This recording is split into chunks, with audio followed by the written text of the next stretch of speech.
बिहार में एक बार फिर से महादलितों के ऊपर अत्याचार हुआ है। एक दर्दनाक घटना घटी है बिहार के नवादा जिले में। नवादा जिले से जो रिपोर्ट आई है, 21 महादलितों के घर को यानी उनके आवास को आग के हवाले कर दिया गया, जला दिया गया।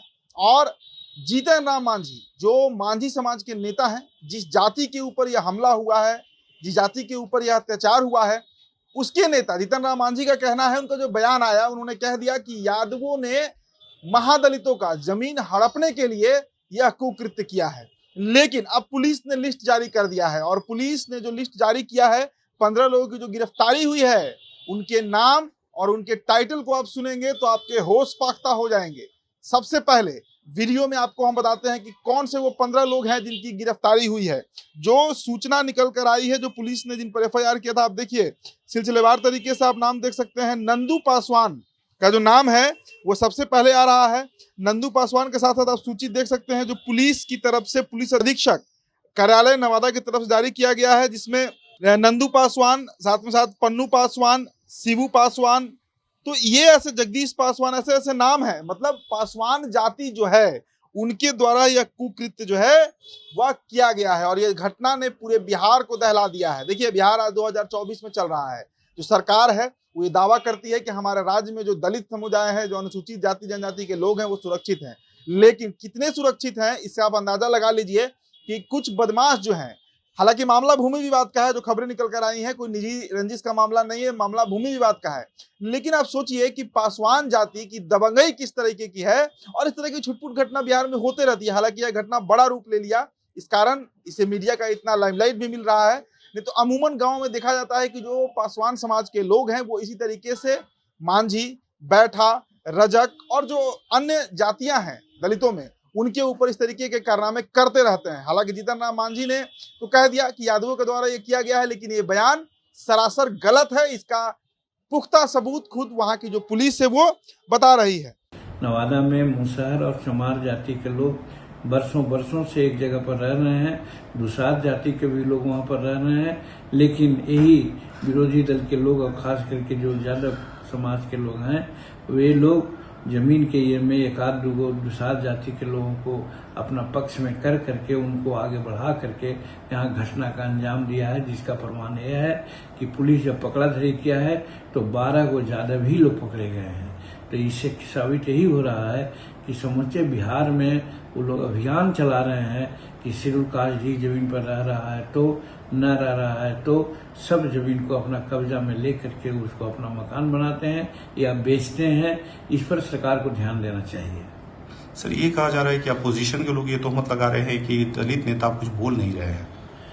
दलित नेता है कौन? दलित नेता जीतन मांझी क्या नहीं है? दलित तो शुरू से बोल रहा है। विधानसभा में जब विधानसभा के सदस्य थे उस समय भी हमने ये कहा था कि बिहार में 70% परमाना पर्चा का जमीन है, एक पार्टी विशेष के लोगों के कब्जे में है, कब्जा किया जा रहा है, उस पर सरकार ध्यान दे।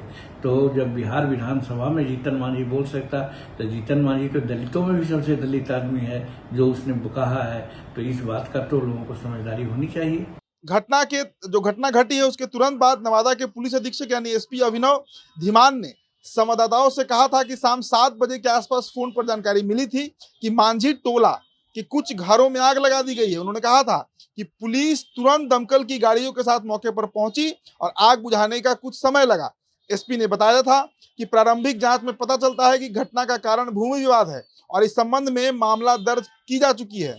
जी, अभी तक जो सूचना मिली है करीब 7 सवा 7 के बीच में ये सूचना प्राप्त हुई थी कि यहाँ पे कुछ व्यक्तियों द्वारा जो है घरों को जलाया गया है। तो इतना इनिशियल जो है क्लेम किया जा रहा था कि 40 से 50 घर जले हैं। जितना अभी तक सिविल साइड और पुलिस ने हमने मिल के रात के अंधेरे में जितना सर्वे किया है, अराउंड 21 घरों को, परिवारों को हमने चिन्हित किया है। इसमें अगर कोई आगे डिवाइडेड होगा, सेपरेटेड होगा तो वो और डिटेल सर्वे कल किया जाएगा। लेकिन जितना अभी तक कंफर्म किया गया है वो 21 घर जो हैं वो क्षतिग्रस्त हुए हैं।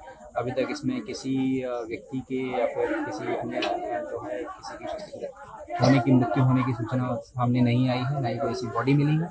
अभी तक जो क्लेम किया जा रहा है कि यहाँ पे हवाई फायरिंग की गई थी या कुछ किया गया था, उसमें अभी तक खोखा हमें प्राप्त नहीं है। लेकिन हमारी टीम यहाँ पे सर्वे कर रही है, कैंप कर रही है। इसके अलावा जो है लाइन से हमने फोर्स यहाँ पे कैंप की हुई है। हमारे जो SHO हैं यहाँ पे कैंप करेंगे। हमने अभी तक जो मेन अक्यूज थे जिनको क्लेम किया जा रहा था उनको हमने गिरफ्तार किया है। साथ साथ उनके साथ करीब 10 लोगों को हमने गिरफ्तार किया है और रात भर रेड छापेमारी चलेगी। हम इसमें और गिरफ्तारी सुनिश्चित करेंगे। ऐसा घटना का अंजाम उनके द्वारा क्यों दिया गया? क्या वो जमीन का क्या कुछ विवाद था? क्या सामने निकल कर आया? जैसा डीएम साहब ने आपको बताया कि ये टाइटल का डिस्प्यूट चल रहा था दोनों पक्षों में। यहाँ पे जो एक पक्ष जो बसा हुआ था वो यहाँ पे उनका कब्जा था, दूसरा पक्ष उसकी क्लेम कर रहा था काफ़ी समय से और उनके द्वारा ही ये जो है हरकत की गई है। इसमें आगे हम लोग और गिरफ्तारी सुनिश्चित करेंगे। परिवार के लोग थोड़ा दहशत में बता रहे को दबन प्रवृत्ति के लोग हैं, तो उसके लिए पुलिस क्या सुरक्षा करेंगे?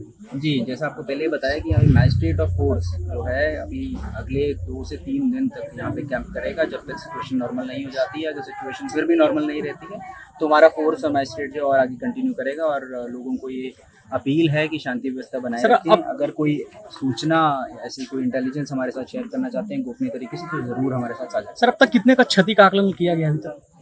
जैसा आपको बताया कि करीब 21 घर जो हैं अभी तक क्षतिग्रस्त हुए हैं और डिटेल चल के जो है रात भर चलेगा, लेकिन जो ऑफिशियल नंबर अभी तक हम बोल रहे हैं वो 21 घरों का। कुछ मवेशियां भी जले हैं सर, ऐसा कुछ?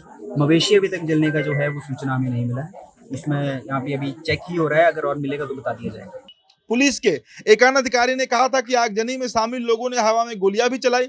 अब लिस्ट देख लीजिए जिनके ऊपर जो एफआईआर दर्ज हुआ था और इसमें जो चीज बरामद हुआ था वह 3 देसी कट्टा, 3 मिस्ड फायर राउंड, 2 खोखा, 1 पिस्टल और 5 मोटरसाइकिल जो है ये बरामद किए गए थे। तो ये घटना जो है इससे पूरा बिहार आज एक तरीके से कहिए कि एक सवाल बिहार पर जरूर उठ रहा है कि आखिरकार जो अति पिछड़े मतलब जो आप कह सकते हैं महादलित हैं उनकी आज क्या स्थिति है कि उन पर हमला इस तरीके से हो जा रहा है। देखिए, नवादा के जो भूमि विवाद है इसमें कई मकानों में आग लगाने से संबंधित मामले में पुलिस ने जो 15 लोगों को गिरफ्तार किया है और नवादा के जिला अधिकारी आशुतोष कुमार वर्मा ने मुफसिल थाना अंतर्गत मांझी टोला में बुधवार शाम को हुई घटना के बारे में बताया है। जिला पुलिस ने घटना के सिलसिले में अब तक 15 लोगों को गिरफ्तार किया है और अन्य लोगों की तलाशी जो है वो जारी है। तो देखिए, अभी कुछ ही दिन पहले आपको हम उस संसर्ग से भी जोड़ रहे हैं और बता रहे हैं कि जो सुप्रीम कोर्ट का फैसला आया था कि वैसे दलित जो संपन्न हो गए हैं, जो आगे बढ़ गए हैं, उन्हें अब रिजर्वेशन छोड़ना चाहिए। सब कोटा की बात कही गई थी, सब कैटेगरी की बात कही गई थी, क्रीमी लेयर की बात कही गई थी। इसका सबसे खुले तौर पर विरोध जो है वो यही पासवान जाति कर रही थी, जिन्होंने इस घटना को अंजाम दिया है, जिन्होंने इस कुकृत्य को किया है। हालांकि देखिए, इस पर अब अलग अलग तरीके से जो नेता हैं वो बयान दे रहे हैं। जीतन राम मांझी से लेकर चिराग पासवान ने भी इस बात को कहा है कि यह घटना दुखद है और नीतीश कुमार को तत्काल इस पर एक्शन लिया जाना चाहिए। एक्शन तो लिया जा रहा है, 15 लोगों की गिरफ्तारी भी हो गई है। खुद नंदू पासवान जो मास्टरमाइंड इस पूरे कांड कर रहा है उसकी भी गिरफ्तारी हो गई है। लेकिन सवाल वो है कि आखिर जो महादलित हैं हमारे समाज के, जिनके साथ आज भी बड़ा भेदभाव किया जाता है, जिनके साथ अब पासवान भी जिन पर दबंगई करते हैं, उनके साथ न्याय कैसे किया जाएगा? तो आप इस खबर से समझ सकते हैं कि यादवों के ऊपर जो एक तमगा लगाया जाता है हर जगह। देखिए, कुछ जातियां हैं समाज में जिन्हें छांट कर रखा जाता है कि कोई भी घटना होगा तो उनके सर मतलब उनके ऊपर वो आरोप जो है उसे मढ़ देना है। जिस तरीके से सवर्णों में भूमिहार राजपूत का वही गुणागणित है, ओबीसी में जाइए तो वहां पर यादवों का वही गुणागणित है। लेकिन हकीकत यह है कि आज बिहार में जो दलित हैं, जो पासवान हैं, जिन्हें दुशाद भी कहा जाता है, उनके द्वारा इस तरीके के कुकृत्यों को अधिक बढ़ावा दिया जा रहा है। इसका कारण जो भी हो, लेकिन यह सोचने वाला विषय बिहार में जरूर बनते जा रहा है। फिलहाल इस रिपोर्ट में इतना ही। मेरा नाम उदित तारण है। बहुत बहुत शुक्रिया।